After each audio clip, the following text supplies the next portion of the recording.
que Él nos guía en sus Sagradas Escrituras. Entonces hoy iniciamos unos estudios sobre la escatología. La escatología, ustedes saben que escatología es escarbar, esculcar, profundizar, ¿verdad? Y la palabra escatológica es la palabra profunda de la palabra profética. Amén. La palabra profética de Dios. Entonces hoy iniciamos una secuencia de temas. Vamos a ver que permítame ponerme los 4x4, que vamos a ver las Sagradas Escrituras en los diferentes temas que vamos a ir exponiendo, que Él vendrá como ladrón. Vamos a ver las advertencias para la iglesia, cómo se tiene que preparar. Vamos a ver el arrebatamiento de la iglesia. Vamos a ver temas sobre la gran tribulación, sobre el arrebatamiento, sobre la segunda venida de Cristo. Y vamos a ver muchos temas que confieren a lo que es la palabra profética. Veamos veamos lo que dice Pedro sobre la palabra profética. Dice en segunda de Pedro, por si lo gusta apuntarlo, capítulo 1, versos 19 y 20 dice: tenemos también la palabra profética, la enseñanza apocalíptica, más que todo, más segura. ¿Por qué más segura? Porque es la palabra exponiéndose en sí misma, a la cual hacéis bien en estar atentos, como a una antorcha que alumbra en lugar oscuro, dice la palabra del Señor, hasta que el día esclarezca y el lucero de la mañana salga en nuestros corazones. Pero Pedro aquí hace una advertencia de estar atentos a la palabra profética, y dice que es como una antorcha. No sé cuántos han tenido de cerca una antorcha, ¿verdad? Una antorcha que hasta que le llega el vapor del fuego a uno, ahí la antorcha es la que alumbra. Recuerden que tiene dos características la antorcha: alumbra y da calor. Veamos qué dice Apocalipsis capítulo 1. La revelación de Jesucristo que Dios le dio para manifestar a sus siervos las cosas que deben suceder pronto, y la declaró enviándola por medio de su ángel a su siervo Juan. ¿Quién es el ángel del Señor? ¿Quién es el ángel, el mensajero de Dios? Gabriel. Lucas 1:19. Yo soy Gabriel quien está delante de Dios, o sea, yo soy su mensajero. Entonces, si vamos al libro de Gabriel es el que le muestra toda la palabra profética a Daniel. Recordemos que el libro apocalíptico, el libro llamado el libro del Apocalipsis del Antiguo Testamento, es el libro de Daniel. Y aquí dice, por medio de su ángel, que sería Gabriel, dice que ha dado testimonio de la palabra de Dios y del testimonio de Jesucristo y de todas las cosas que ha visto. Bienaventurado el que lee y los que oyen las palabras de esta profecía y guardan las cosas en ella escritas, porque el tiempo está cerca. De eso habla la palabra profética, la palabra del Apocalipsis. Y mis amados hermanos, cuando nosotros, esto a manera de introducción en los diferentes temas que empezamos a desarrollar hoy, creo que viernes por medio, si no me equivoco, o ustedes lo van acomodando. Sí, viernes o martes por medio, lo vamos a estar compartiendo en las redes sociales para que les llegue a ustedes y lo vean. Y como dice el pastor, siempre vea las escrituras, revise lo que se habla, lo que se predica, y revíselo con las escrituras. Por eso es muy importante anotar.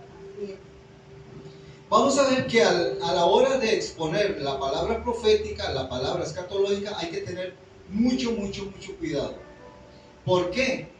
Porque en la palabra profética hay palabra que ya se cumplió, hay palabra que es para el pueblo de Israel y hay palabra que es puramente para la iglesia.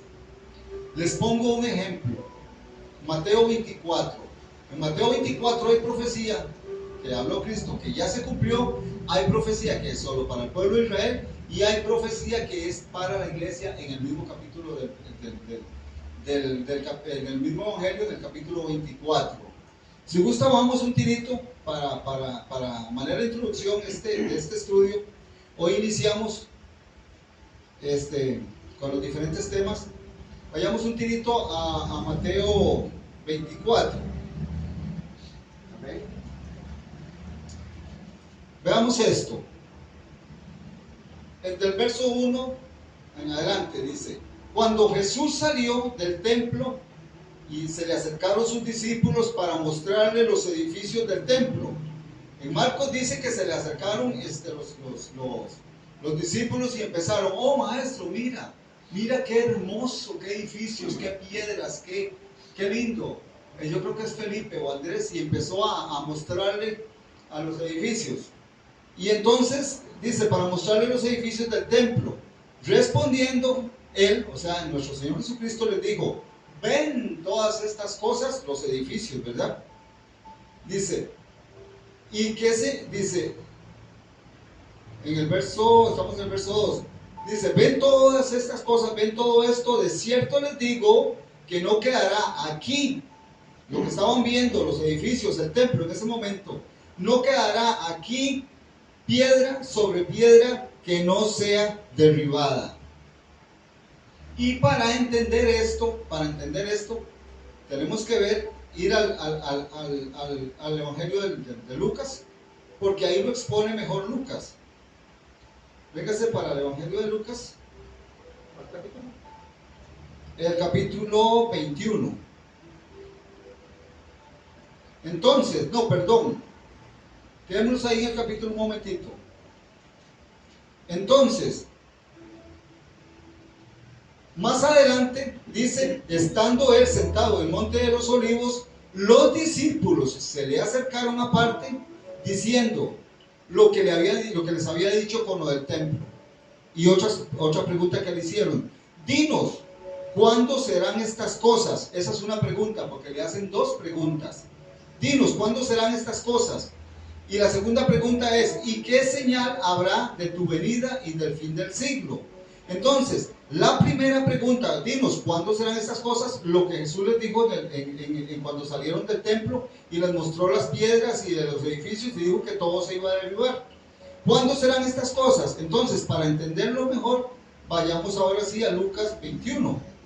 Ahí Lucas lo expone un poquito mejor que Mateo. Del 21, del verso 20 en adelante, es lo que se va a cumplir en lo que Jesús les acaba de decir. Pero cuando vienes a Jerusalén rodeada de ejércitos, sabed entonces que su destrucción ha llegado. Entonces los que estén en Judea huyan a los montes, y los que en medio de ella váyanse, y los que estén en los campos no entren en ella, en la ciudad. Porque estos serán días de retribución para que se cumplan todas las cosas que están escritas. Mas hay de las que estén en cinta y de las que críen en aquellos días. Porque habrá gran calamidad en la tierra e ira sobre este pueblo, sobre Jerusalén, sobre Israel. Y caerán a filo de espada y serán llevados cautivos a todas las naciones. Y Jerusalén será hollada por los gentiles, o sea, los romanos, más que todo en ese momento, hasta que los tiempos de los gentiles se cumplan. Esta es la respuesta a la primera pregunta de los discípulos. Pero esto que Jesús habló ya estaba profetizado en el libro de Daniel. Véngase al libro de Daniel, capítulo 9. Esto ya estaba profetizado.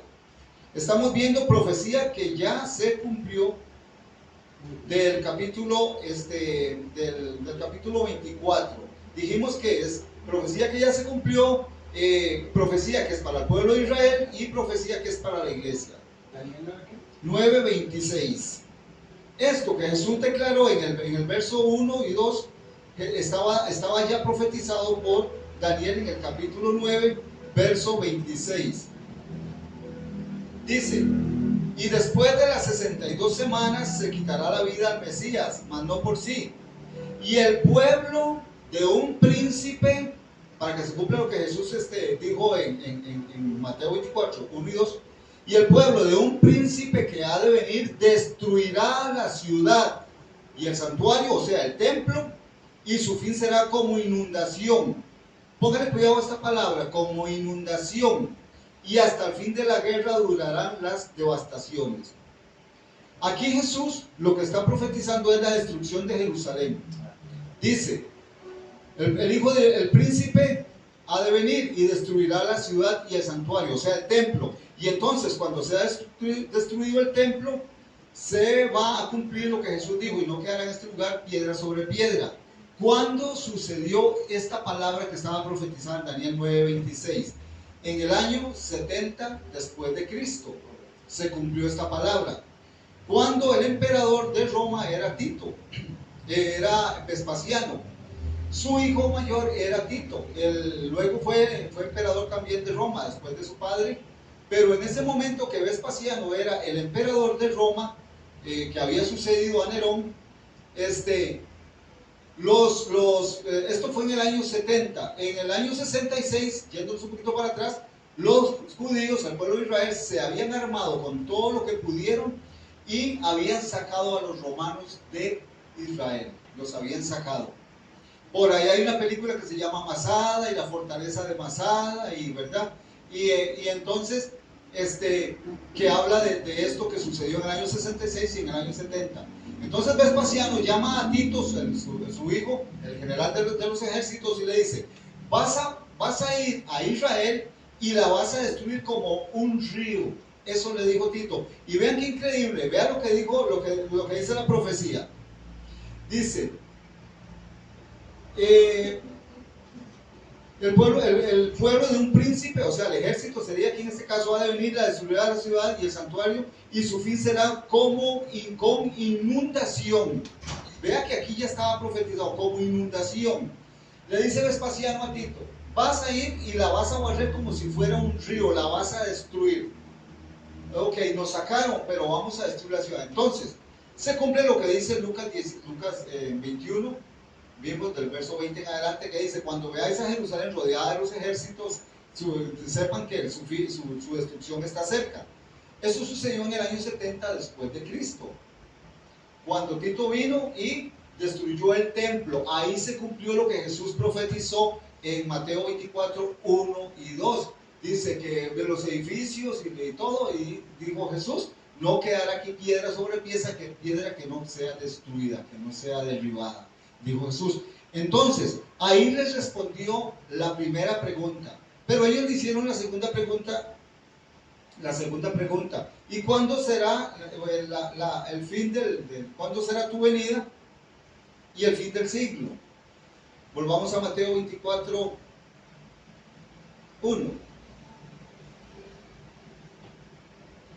Esa fue la primera pregunta. La primera pregunta ya la respondimos conforme a la palabra. Dice, ¿cuándo serán estas cosas? Ya lo respondimos, ya lo vimos en el año 70. Y la segunda pregunta que le hacen es, ¿y qué señal habrá de tu venida y del fin del siglo? Aquí dice, respondiendo Jesús les dijo, mirad que nadie les engañe, porque vendrán muchos en mi nombre diciendo, yo soy el Cristo, y a muchos se engañarán. Y oiréis de guerras y rumores de guerras. Mirad que no se turben, porque es necesario que todo esto acontezca, pero aún no es el fin.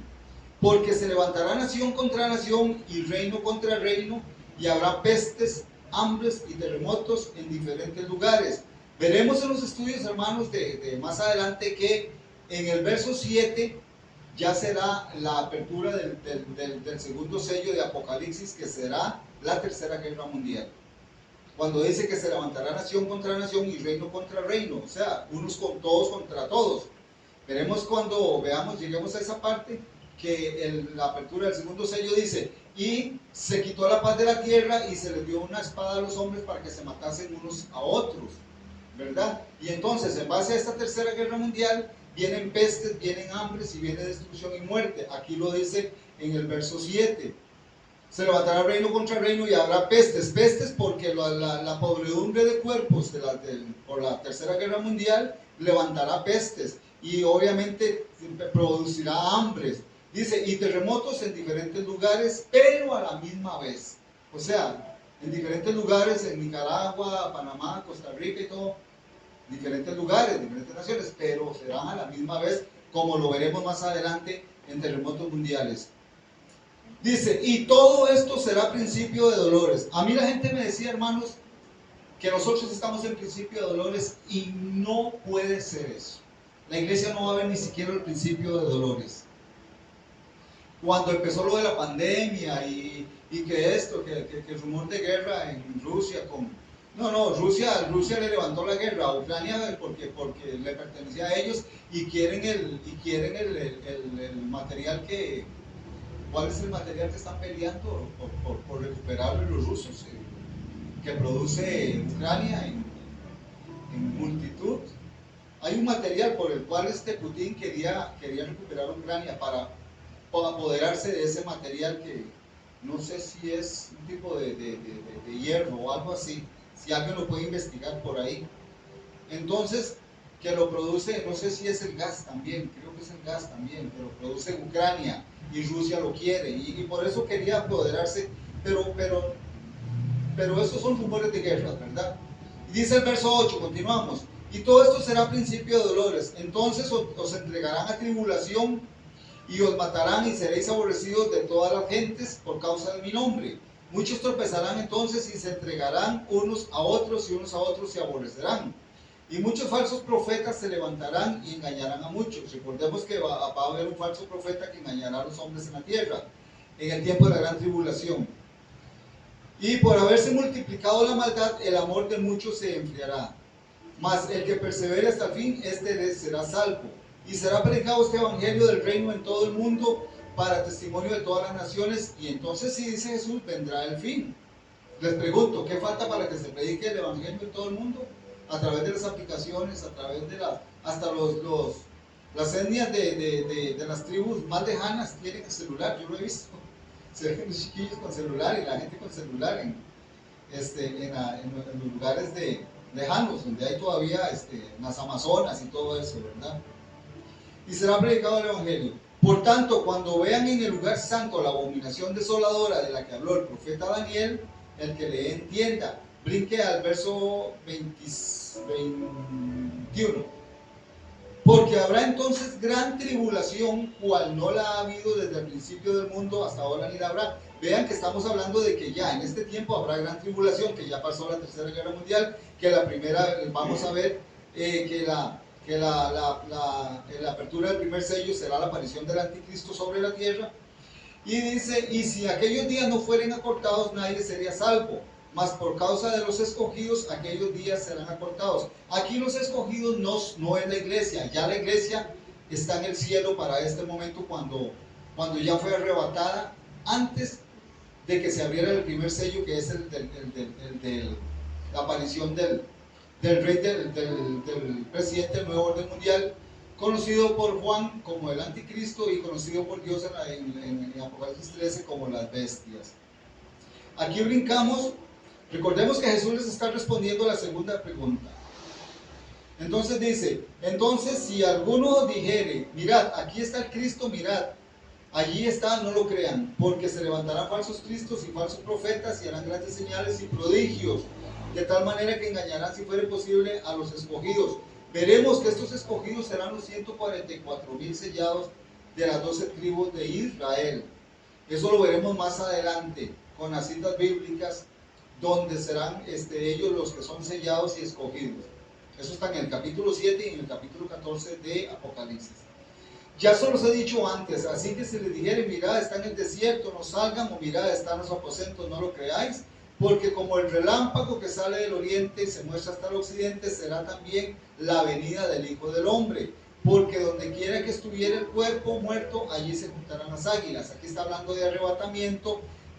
Jesús compara a los que seremos transformados, arrebatados como águilas, y dice, donde estuviera el cuerpo muerto será cuando los que están en las tumbas escucharon la voz. ¿Se acuerdan? Juan 5, 23 al 25, y llegará tiempo, dice, en que los que están en las tumbas oirán su voz y se levantarán, ¿verdad?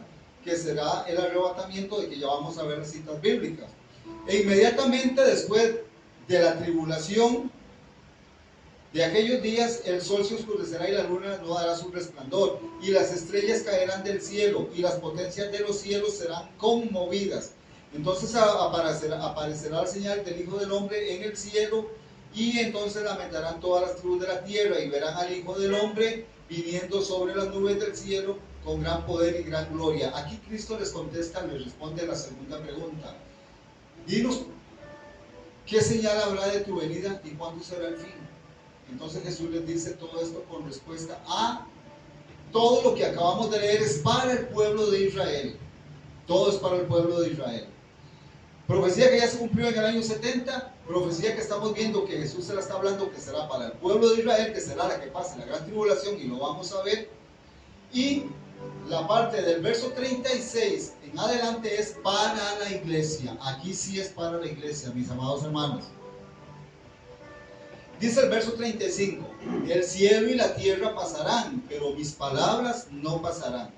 Pero del día y la hora nadie lo sabe. Aquí le empieza a hablar Jesús a la iglesia. Ni aún los ángeles de los cielos, sino solo mi Padre. Mas como en los días de Noé, así será la venida del Hijo del Hombre. ¿Se acuerdan lo que vimos el domingo pasado? Que Jesús habla de eso y lo que sucede en Tel Aviv, con el carnaval más corrompido de la tierra, que es en Israel. Mas como en los días de Noé, así será la venida del Hijo del Hombre, porque como en los días antes del diluvio, estaban comiendo y bebiendo y casándose y dándose el casamiento, hasta el día en que Noé entró en el arca. Y no entendieron hasta que vino el diluvio y se los llevó a todos. Así será también la venida del Hijo del Hombre. O sea, que la gente no entenderá y se los llevará a todos en la gran tribulación. Eso es lo que dice. Entonces estarán dos en el campo. Esto es arrebatamiento. Uno será tomado y el otro será dejado. Dos mujeres estarán moliendo en un molino. Una será tomada y la otra será dejada. Velad pues, porque no sabéis a la hora que ha de venir vuestro Señor, o sea, Él. Pero sabed esto, que si el padre de familia supiese a qué hora el ladrón había de venir, recuerden que vamos a ver que Cristo vendrá como ladrón. Donde dice la palabra de Dios que vendrá como ladrón su venida. Velaría y no dejaría minar su casa. Por tanto, también ustedes estén preparados, porque el Hijo del Hombre vendrá a la hora que no penséis. Esta profecía sí es para la iglesia, en advertencias. Entonces, mis amados hermanos, acabamos de ver que el capítulo 24 de Mateo, escatológicamente, ya hay palabra que se cumplió, hay palabra que es para Israel, que la vimos, y que del verso 35 en adelante es para la iglesia, ¿verdad? Eso es muy importante saberlo y tener cuidado cuando nosotros exponemos la palabra de lo que es la escatología o la palabra profética, como dijo Pedro. Ahora, veamos la diferencia entre arrebatamiento y la segunda venida de Cristo. En el arrebatamiento la iglesia desaparece, en la segunda venida aparece resplandeciente. En el arrebatamiento la iglesia sube, en la segunda venida baja montada en caballos blancos. En el arrebatamiento la iglesia se va al cielo, en la segunda venida todo ojo le verá volver a la tierra. Estos dos eventos están separados por exactamente 7 años. Veamos que mientras la iglesia está en el cielo disfrutando de todos los eventos preparados para ella en la tierra, todos los seres humanos en estos 7 años de gran tribulación, lo vimos en Mateo 24, 21, que Jesús lo dijo, porque habrá entonces gran tribulación, como nunca antes la hubo, dice, ni la habrá. En esta gran tribulación que está sucediendo, pasando en Mateo 24, 21, lo acabamos de decir, con terremotos, la tercera guerra mundial, con hambre, con sed, por falta de agua. Recuérdense que el domingo pasado les dije que los dos testigos aparecerán antitos de que comience, de que se dé el arrebatamiento de la iglesia. Y que una de las señales que ellos van a hacer es que van a cerrar los cielos, que será Elías. Propiamente Elías volverá a hacer lo que hizo en el tiempo de su ministerio, que cerrará los cielos por 3 años y medio. Entonces no va a haber agua por 3 años y medio en la tierra, provocando sequía, ¿verdad? Tristemente, los cristianos que no se van en el arrebatamiento, que se llaman las 5 vírgenes insensatas de Mateo 25, que dejaron que se les apagara su lámpara, dejaron que el aceite cesara en ellas, que eran tibios, los tibios de Apocalipsis 3:16, que no se fueron en el arrebatamiento morirán de diversas formas. Tenemos la Tercera Guerra Mundial, tenemos que no hay agua, tenemos hambres, tenemos pestes, tenemos la persecución por la nueva religión mundial. Ya vimos que ya está la sede en Abu Dhabi, en los Emiratos Árabes, que se llama la casa de la familia abrahámica, que las tres religiones ya se unieron espiritualmente para que se cumpla lo que dice Apocalipsis 17. Quiero corregir lo que dije el domingo pasado, es Apocalipsis 17, que habla de la madre de las rameras, la Babilonia la Grande, que serán las religiones, la unión de las religiones del mundo, ¿verdad? Y serán la Iglesia Católica. Hay un templo dedicado a la Iglesia Católica, hay un templo de los musulmanes, ¿verdad? Del Islam, y hay un templo de una sinagoga grande que es de los judíos. Estas son las tres religiones mundiales, que las únicas que hay. Lo demás son sectas y son creencias que han surgido, como vimos, de falsos profetas, falsos maestros, de falsas enseñanzas de los últimos tiempos, que Jesús dijo Pablo, y vimos que Pedro dicen que vendrían falsos maestros en los últimos tiempos y engañarían a muchos y todo, ¿verdad? Y hablamos que hay adventistas, hablamos que su profeta Elena G. de White y Miller también, que Charles Russell es el padre de los testigos de Jehová, que Charles Russell, una de las enseñanzas es que Jesucristo es hombre, no es Dios. Y cuando usted lee en la versión del Nuevo Mundo de los testigos de Jehová, creo que sí, que se llama la traducción del Nuevo Mundo, ¿verdad? En Juan 1:1 nosotros leemos que en el principio era Dios y el verbo era Dios y el verbo estaba con Dios y el verbo era Dios, hablando de Jesucristo.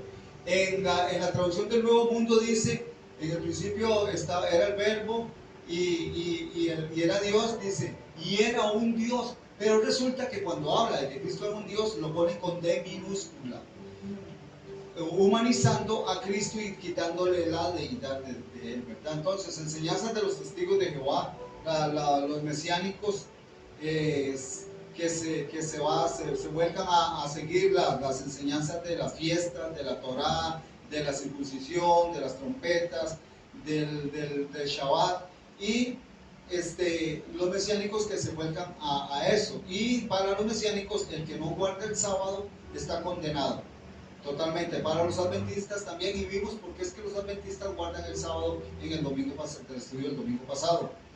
Entonces, todos estos, los católicos, los mesiánicos, todos estos de sectas, no creen en el arrebatamiento, amada iglesia, como lo creemos nosotros. Y es los estudios que vamos a iniciar hoy. Vamos a ver dónde dice la escritura. No lo digo yo.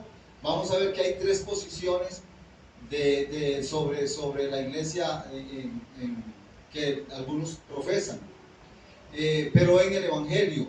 Y que todos estos mesiánicos, católicos, adventistas, testigos de Jehová, mormones, santos de los últimos días, todos estos no creen en la verdad y nos critican a nosotros y dicen que nosotros estamos, la iglesia, los evangélicos, los cristianos, estamos engañados por creer en que seremos arrebatados, ¿verdad?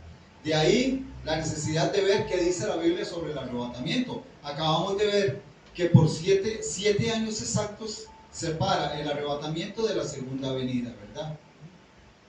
Entonces, mis amados hermanos y amada iglesia,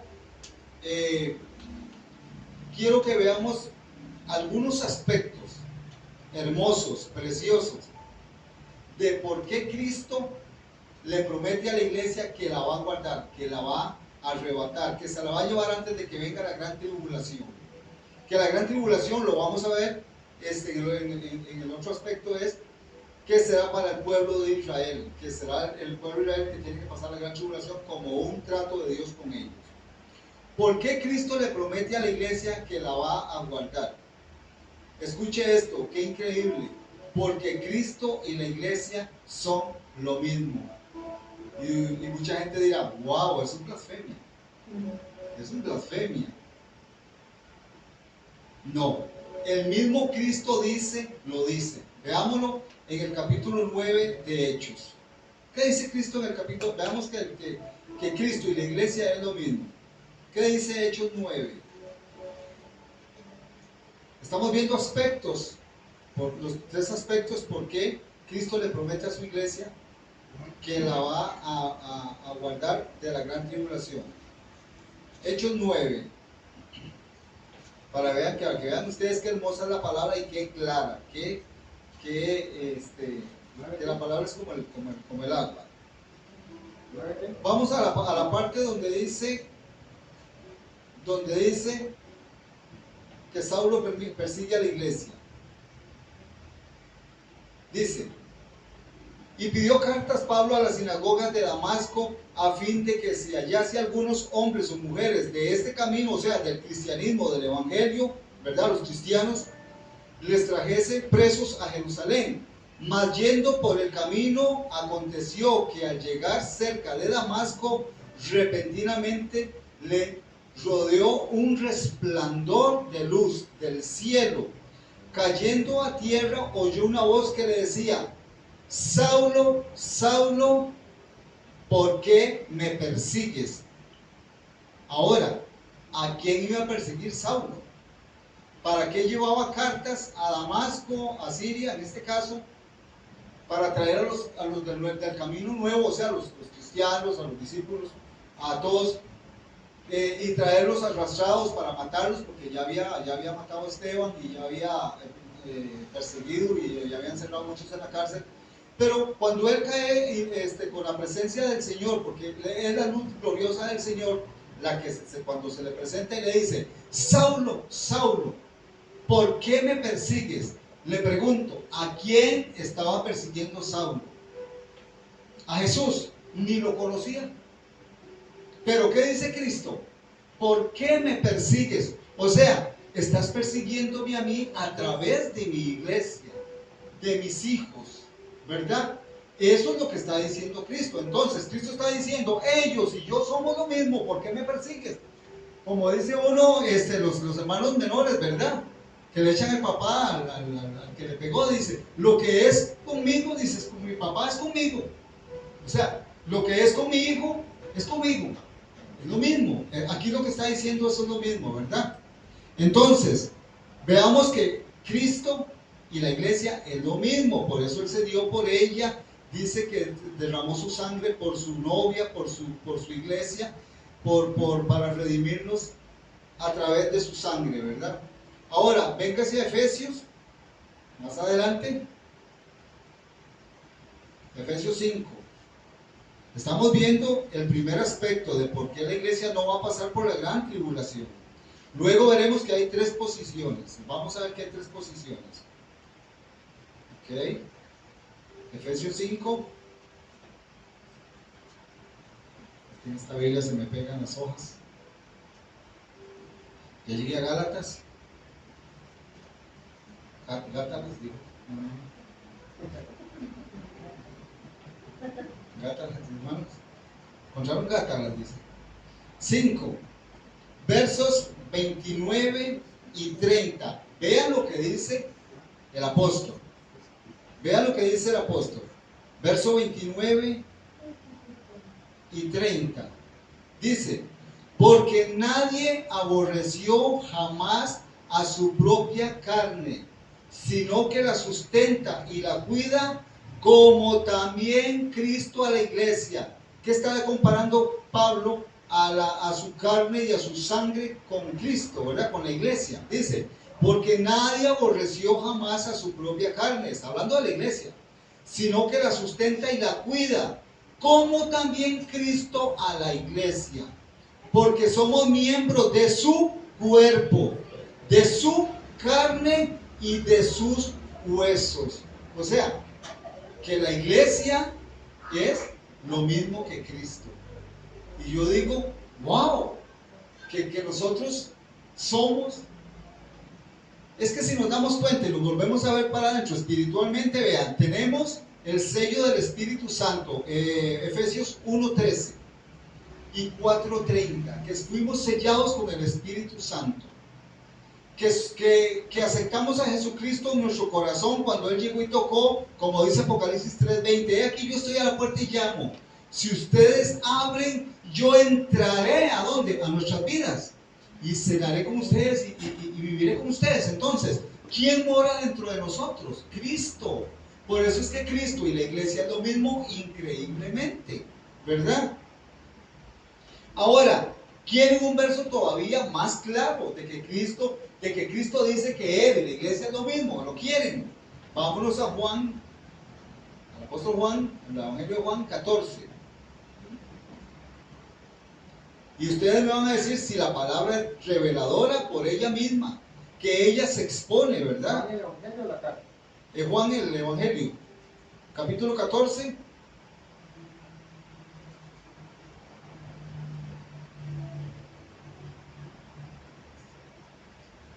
Dice, a partir del verso 2, en la casa de mi padre muchas moradas hay. Si así no fuera, o sea que sí lo es, pero que si así no fuera, yo se los hubiera dicho. Voy pues a preparar un lugar para vosotros. Pero hay moradas. Jesús lo que dice es que si así no fuera, yo lo hubiera dicho, ¿verdad? Yo voy a construirlas. Y si me fuere y os preparare lugar, vendré otra vez y os tomaré ¿a qué? A mí mismo. ¿A quién? A la iglesia. ¿En qué momento? En el arrebatamiento. Para que donde yo estoy, dice, vosotros también estéis. ¿Quién dice que la iglesia y Cristo es lo mismo? Él mismo. Él mismo dice, y si me fuere y yo les prepararé el lugar, estoy en el cielo, en el tercer cielo, vendré otra vez y os tomaré ¿qué? A mí mismo, dice Jesús. ¿Hablando de quién? De la iglesia en el momento que sea arrebatada. Amén. Veamos, ya vamos a ver las citas del arrebatamiento. Entonces, dice, para que donde yo estoy ustedes también estén, porque ustedes y yo son lo mismo, la iglesia. Y yo digo, qué increíble la revelación del Señor, ¿verdad? En cuanto a la iglesia. Ahora, fuimos sellados con el Espíritu Santo. Hechos, Efesios 1, verso 13 y 4:30, que dice el 4:30, no contristéis al Espíritu Santo con el que ustedes fueron sellados. Más que todo viendo aquel día que se acerca, ¿verdad? ¿Cuál día? El del arrebatamiento. ¿Por qué? Porque tenemos que estar llenos del Espíritu Santo para ser arrebatados. Entonces, y en el verso 13 del capítulo 1 dice, y ustedes fueron sellados con el Espíritu Santo para el día de la redención. Entonces, mis amados hermanos, ¿en qué momento será que la iglesia sea arrebatada? Véngase más adelantito a segunda de Tesalonicenses y veamos en el momento que es el Espíritu Santo el que es arrebatado junto con la iglesia. Le dije segunda de Tesalonicenses, ¿verdad? Estoy en primera, luego volvemos para ver las citas del arrebatamiento. Vean esto. Pero con respecto, veamos del verso 3 en adelante. Nadie les engañe en ninguna manera, porque no vendrá ¿quién? Cristo por su iglesia, no vendrá Cristo por su iglesia, sin que antes venga la apostasía. Dijimos en una enseñanza más atrás, en un tiempo atrás, que la gran apostasía es el sistema religioso que viene y se apodera de la tierra. Estamos en 2 Tesalonicenses, capítulo 2. Capítulo 2. Sí. Verso 3. Verso 3 en adelante. Sin que venga la apostasía, que es el sistema religioso cuando aparece, ¿verdad? Y trata de absorber a la iglesia. Y también la apostasía en las iglesias de los últimos tiempos que se ha levantado. Dice, y se manifiesta el hombre de pecado, el hijo de perdición. ¿Quién es el hombre de pecado? El anticristo, el presidente del nuevo orden mundial. Dice el hijo de perdición. ¿Por qué el hijo de perdición? Porque él arrastrará a los hombres para que se pierdan. Los hombres de la tierra se van a perder en esta gran tribulación por causa de él. El cual se opone y se levanta contra todo lo que se llama Dios o es objeto de culto, tanto que se sienta en el templo de Dios como Dios, haciéndose pasar por Dios. Recordemos que esta es la abominación desoladora de la que habla Mateo 24, verso 15. Creo que es el verso 15, sí. Y Daniel, en el capítulo 12 y en el capítulo 11, ¿verdad? Que este hombre de pecado será el nuevo presidente del orden mundial, y que él es el que va a hacer un pacto con los judíos y las naciones árabes, y él va a construirles el tercer templo, que vimos que uno de los aspectos que rodean a la iglesia el domingo pasado es que ya está todo preparado para la construcción de este tercer templo, que el que lo tiene a cargo es una organización llamada el Instituto del Tercer Templo, y que usted lo puede buscar en San Google, ¿verdad? Y ahí se lo va a tirar todo lo que tienen. Ahí sale todo lo que ya ellos tienen listo, la vaca roja, todo, para los sacrificios, los altares, las vestiduras, la kipá, la menorá, bueno, todo lo que tienen, los objetos ya están listos para el tercer templo. Entonces, dice, y es culto, dice, y se sienta y se hace pasar como Dios. Eso será a los 3 años y medio de la gran tribulación, los segundos 3 años y medio. ¿No se acuerdan que cuando yo estaba con ustedes, yo les decía esto? Eso en 1 Tesalonicenses. Y ahora ustedes saben lo que lo detiene, y aquí les pido que pongan mucho cuidado, mucha atención. Y ahora vosotros sabéis lo que lo detiene. ¿A quién? En la aparición del hijo de perdición. Lo que lo detiene. A fin de que a su debido tiempo Él se manifieste. Porque ya está en acción el misterio de la iniquidad, solo que hay a quien al presente lo detiene.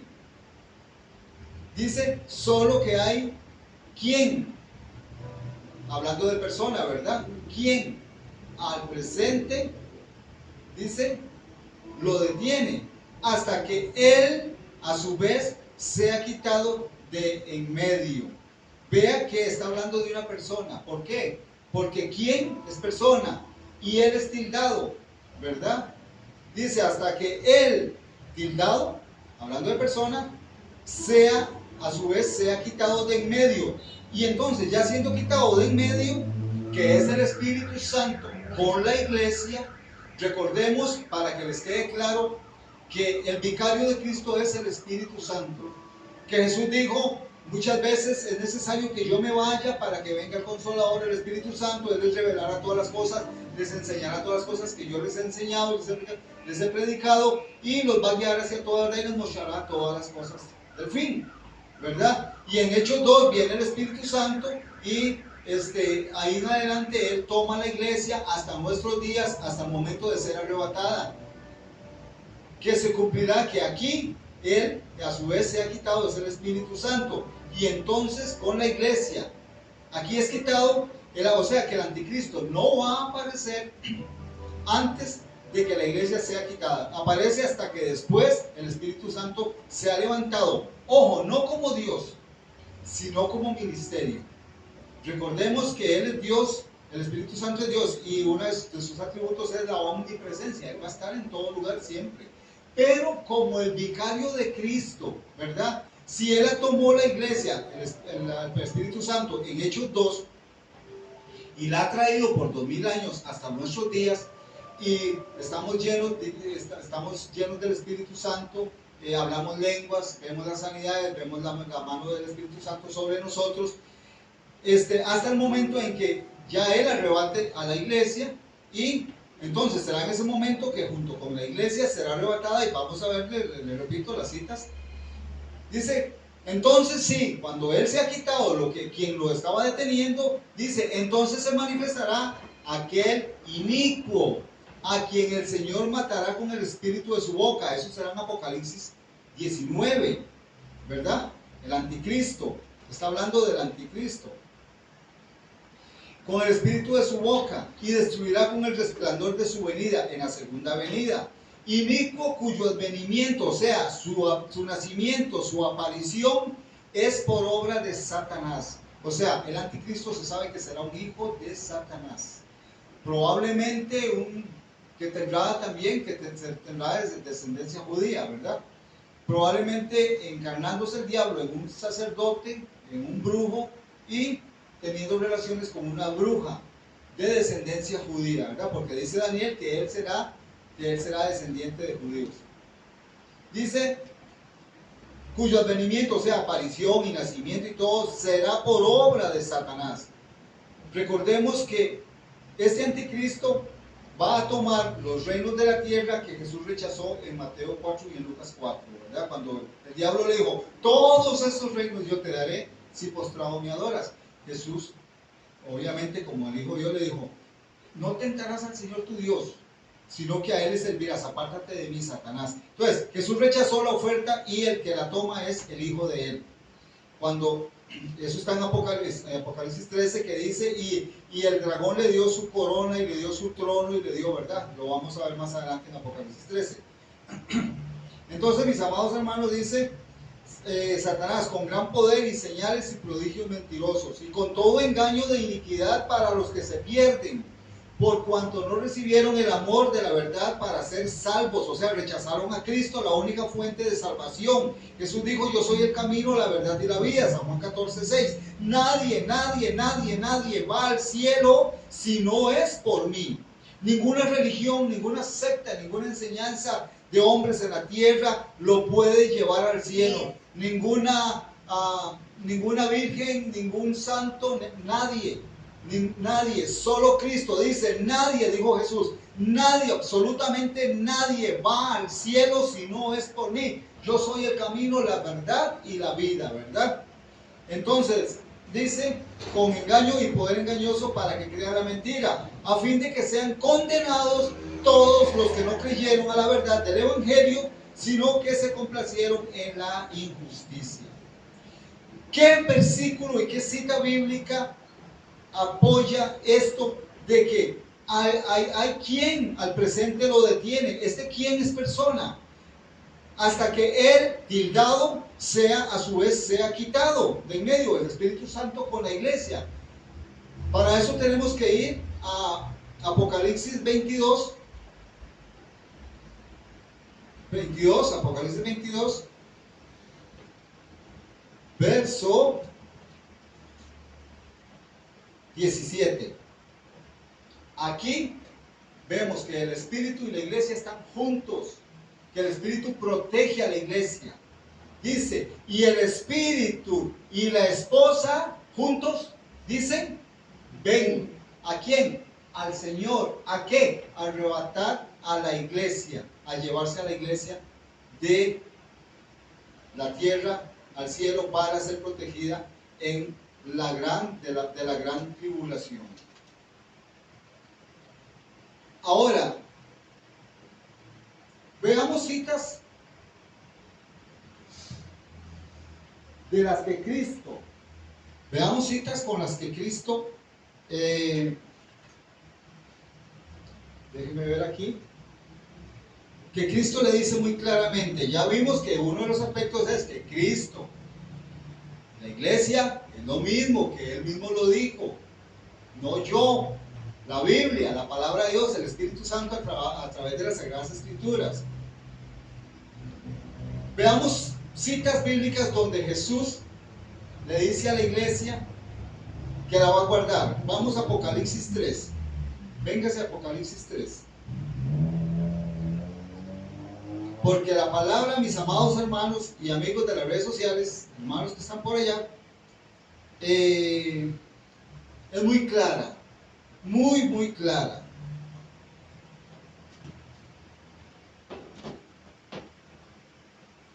Gracias, pastor. ¿Qué dice Apocalipsis capítulo 3, versos 8 y 10? Recordemos que aquí le está hablando a la iglesia de Filadelfia. La iglesia de Filadelfia es la iglesia de Cristo. La iglesia de la Odisea es la iglesia mundana, el sistema religioso, donde Cristo solo los exhorta y los exhorta y los exhorta y les recomienda, por tanto compren de mí oro refinado en fuego, si no vendré, y verdad, y ustedes no sabrán a qué hora vendré, y se quedarán, serán así como vírgenes insensatas, ¿verdad? Entonces, ¿qué dice Apocalipsis 3, versos 8 y 10? Dice, yo conozco tus obras. ¿A quién? A la iglesia, a nosotros. He aquí, he puesto delante de ti una puerta abierta, la cual nadie puede cerrar, porque aunque tienes poca fuerza, has guardado mi palabra. ¿Quiénes guardamos la palabra? Nosotros, los hijos de Dios. Y no han negado mi nombre. O sea que nosotros damos testimonio de que somos cristianos.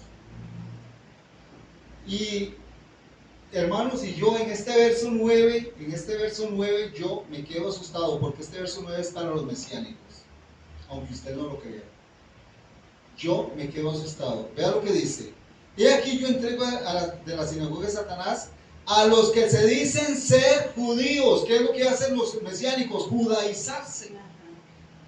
De gentiles de todo el mundo. En México, Roy Javier Palacios, que nos vive condenando a los cristianos, nos vive diciendo, están locos, están engañados, creen en un arrebatamiento, nosotros somos la Keilah, nosotros guardamos Torah, dicen guarden Torah, guarden la ley, guarden las fiestas, circuncídense, porque si no, pues se van a condenar, y el Eterno y todo. Y entonces, vea lo que le dice el Señor a los mesiánicos, verso 9.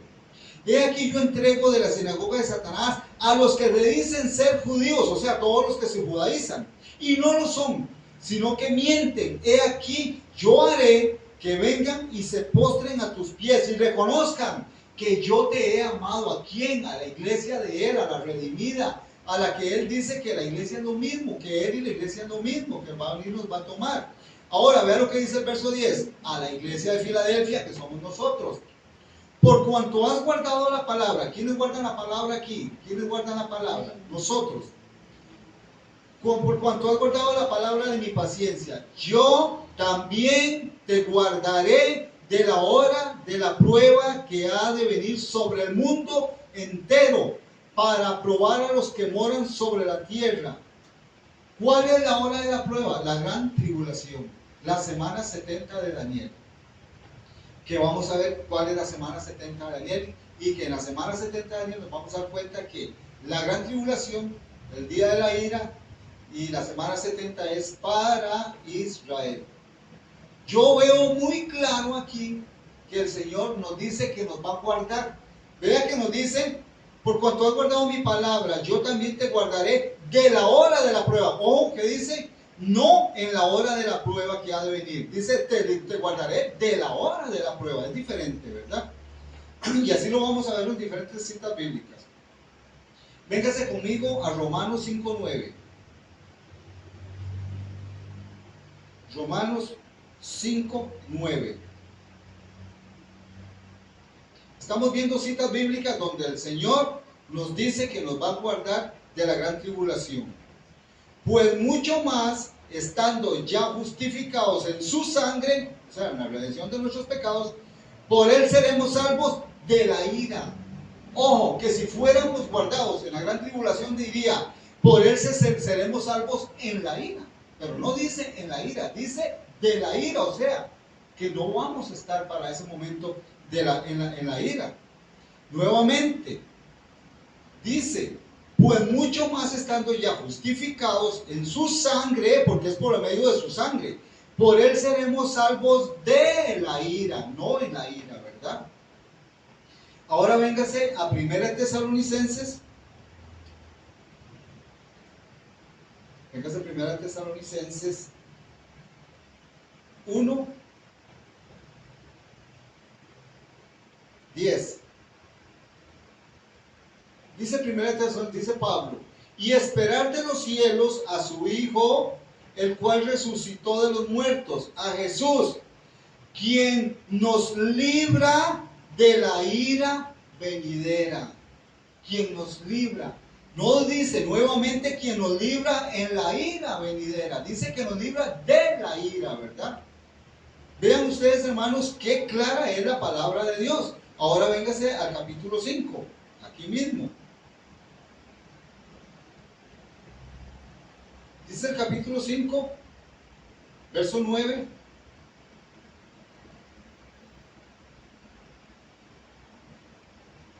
Porque no nos ha puesto Dios para ira. ¿A quién?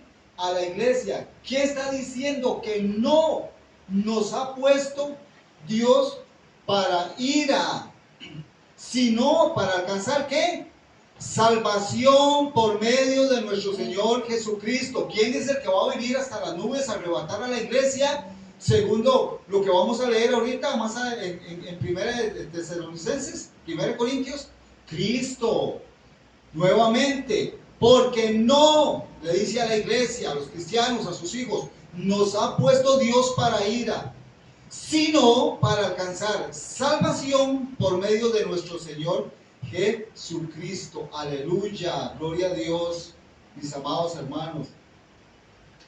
Qué poderosa es la palabra de revelación del Espíritu Santo, porque recordemos que Él es el que nos está enseñando la palabra a través de sus sagradas escrituras. Ahora véngase a Primera de Pedro, véngase más para adelante. Veremos lo del arrebatamiento y dejaremos el estudio aquí para continuar dentro de 15 días con el estudio. Primera de Pedro, y aquí lo exponemos un poquito más, más expositivo, valga la redundancia. Primera de Pedro, del verso 3 en adelante. Pongámosle cuidado a la palabra, mis amados hermanos, porque yo veo muy claro la misericordia de Dios con nosotros, con su iglesia, con su pueblo. Amén. Capítulo 1, del verso 3 al 5. Vamos leyendo y la vamos exponiendo. Dice Pedro: bendito el Dios y Padre de nuestro Señor Jesucristo, que según su grande misericordia nos hizo renacer, o sea, doblemente nos da el renacimiento donde ya habíamos nacido, o sea, nos hace renacer por una segunda oportunidad, esto para la salvación, para una esperanza viva, o sea, que renacimos a una esperanza que tenemos. Ustedes saben que una esperanza es algo que uno está esperando, que uno desea que se cumpla. Una esperanza viva por la resurrección de Jesucristo de los muertos, nuevamente lo que dijo Pablo en 1 Tesalonicenses. Para una herencia incorruptible, incontaminada e inaccesible, reservada en los cielos para nosotros. Pedro dice para vosotros, pero nosotros decimos para nosotros. ¿Dónde está reservada esta esperanza a la que renacimos por medio de la muerte de Jesucristo y su resurrección y su sangre y su redención?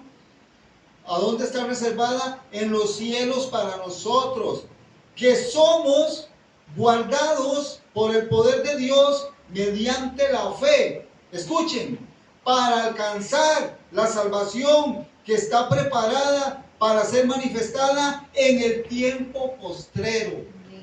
¿En qué momento se va a cumplir esta palabra? Nuevamente véngase a Primera de Tesalonicenses para que veamos lo que acabamos de ver en estas citas, donde el Señor nos dice que nos va a guardar de la ira, no en la ira,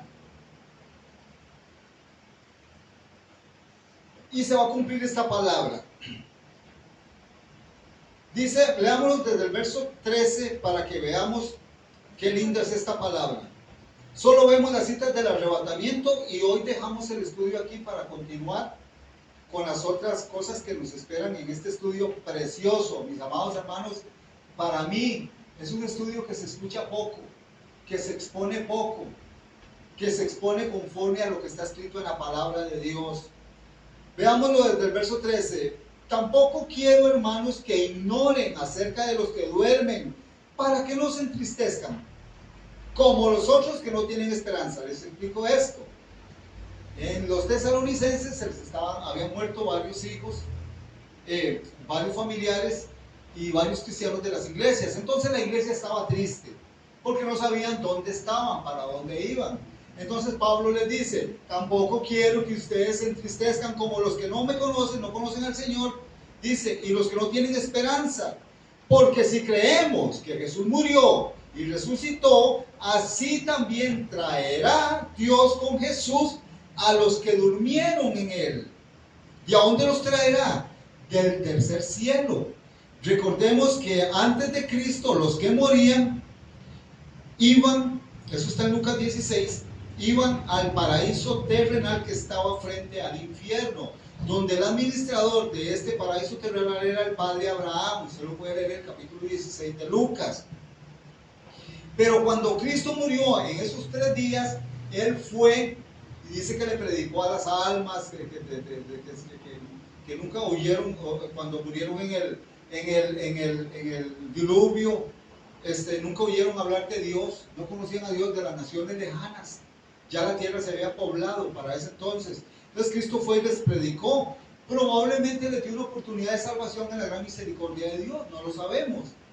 Y de ahí dice que Él llevó cautiva la cautividad. Y entonces todos los santos que habían muerto se los llevó al paraíso celestial, al tercer cielo, donde dice Pablo que en el capítulo 12 creo que es segunda, pero corrobora si es segunda, en el capítulo 12 de segunda de Corintios, que dice que Él fue al tercer cielo, al paraíso celestial, donde vio y oyó cosas inefables, o sea, cosas increíbles en las cuales no se le dio permiso de decirlas, ¿verdad? Por eso mucha gente dice que fue al infierno y que fue al cielo, y vienen diciendo un montón de cosas. Y si a Pablo, que fue el apóstol escogido por Dios, por Cristo, para nosotros los gentiles, no se le permitió decir las cosas más increíbles del que vio en el tercer cielo, me imagino que a otro ser humano tampoco. Es increíble, ¿verdad? Entonces, mis amados hermanos, los traerá del tercer cielo, dice, con Jesús a los que durmieron en Él, por lo cual les decimos esto en la palabra del Señor, que nosotros, dice Pablo, que vivimos, que habremos quedado hasta la venida del Señor, esto es en el arrebatamiento, no en la segunda venida, no precederemos a los que durmieron, porque el Señor mismo, con voz de mando, con voz de arcángel, ojo que habíamos visto que arcángel es autoridad, que es orden, que es autoridad, con voz de arcángel, aquí no tiene nada que ver con ángeles, es con autoridad. Por eso es que el arcángel Miguel se llama, o sea que él es Miguel, pero arcángel es que él tiene autoridad sobre los ejércitos celestiales de Dios. Y con trompeta de Dios descenderá del cielo, y los muertos en Cristo resucitarán primero. Luego nosotros, dice Pablo, los que vivimos, los que hayamos quedado, seremos, Pablo tenía la esperanza de que él iba a ser arrebatado, seremos arrebatados juntamente con ellos en las nubes donde está Cristo esperando a la iglesia, porque ya vimos en el verso 13 que traerá Cristo con él a los que durmieron. Cristo los espera a ellos, y a nosotros, los que vamos a ser arrebatados, también yo pienso como Pablo, estemos vivos en ese momento. Dice, en las nubes, ahí estará Cristo, para recibir al Señor en el aire. Ahí está la respuesta. Recibir al Señor en el aire, y estaremos siempre con el Señor. Por tanto, alentados, dice, los unos a los otros con estas palabras, dice Pablo. Mis amados hermanos, vemos que la iglesia va a ser arrebatada.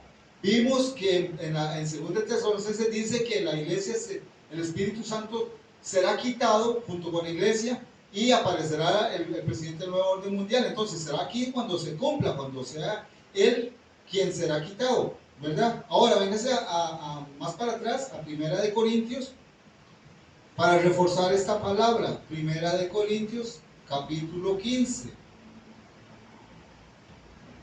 Reforzamos esta palabra. Solo vemos lo que vimos lo del Señor, de que Cristo y la iglesia es lo mismo.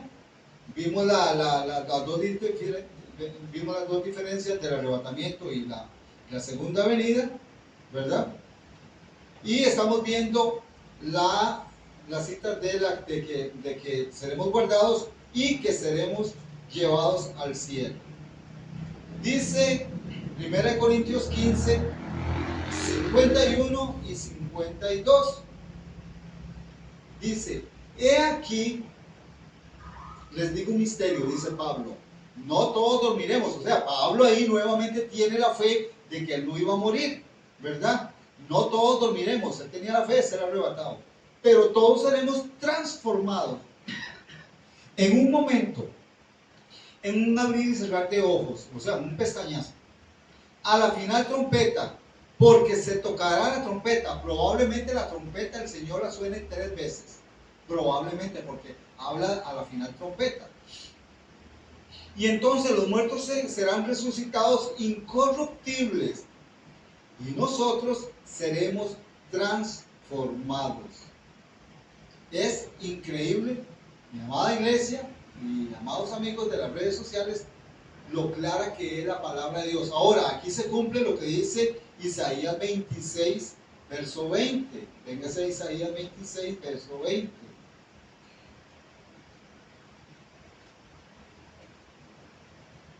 ¿Qué dice Isaías 26, verso 20?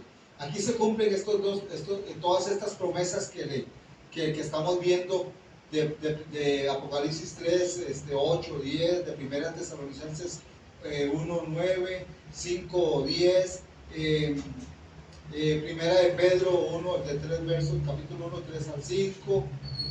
Aquí se cumple todo esto, lo que estamos viendo en esta palabra de poder, de revelación del Señor. ¿Qué dice Isaías 26, 20? Dice: anda, pueblo mío, esta es a la iglesia, entra en tus aposentos. ¿Quién fue el que fue a preparar moradas para nosotros? Cristo. San Juan 14, del verso 12 en adelante. En tus aposentos, cierra tras ti tus puertas, escóndete un poquito. ¿Cuánto será este poquito? 7 años de gran tribulación. Por un momento, en tanto que pasa la indignación. ¿Cuál es la indignación? La gran tribulación, la semana 70, el gran día de la ira de Dios, de la ira que seremos guardados, que acabamos de leer en las Escrituras. En tanto que pasa la indignación. Aquí se cumplen todas estas citas. Y veamos que lo que viene es la gran tribulación, porque dice el verso 21. Porque he aquí que Jehová sale de su lugar para castigar al morador de la tierra. ¿Con qué? Con gran tribulación, por su maldad contra él. Y la tierra descubrirá la sangre derramada sobre ella y no encubrirá ya más a sus muertos. Y amada iglesia, aquí se cumple esta palabra que hemos visto del arrebatamiento de la iglesia.